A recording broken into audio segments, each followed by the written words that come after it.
This is what the world's soaring demand for cobalt is doing to the Democratic Republic of Congo. Under each of these shelters are deep tunnels dug by hand. They often collapse.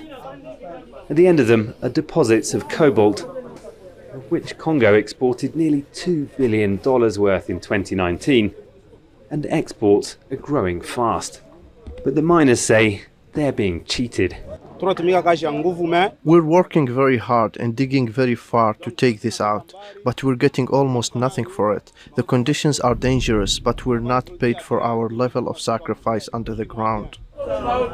And the sacrifices are great.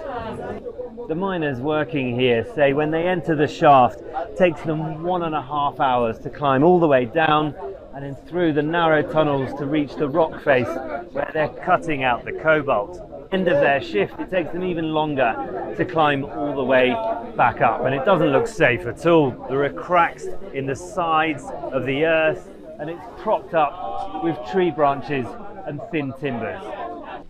People here told us 2 miners were buried alive the day before we visited.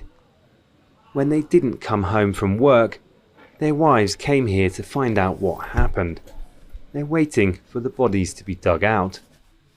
The week before, people told us these men died here in another collapse. As soon as the bodies and debris are removed, the miners keep digging out cobalt. Nobody here can afford to stop. There aren't any other jobs for them.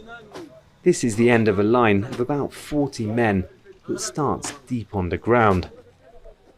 About a fifth of Congo's cobalt is dug out like this by hand. The government's planning reforms. It says it wants to make the sector safe. One rock's taken from every batch to be crushed and tested at buying stations like this one. Most of them have been taken over by Chinese companies in recent years. The amount of cobalt is measured by this machine. All the miners we spoke to say the machines are usually rigged, as are the weighing scales. Are they taking us for fools or slaves? When we take our minerals to the Chinese, they cheat us on the quality and the weight. How can we, as Congolese, benefit from this way of working? Days spent digging out earth or rock without any cobalt aren't paid at all. These men have had better luck. They gather at the mine's edge to divide their cash.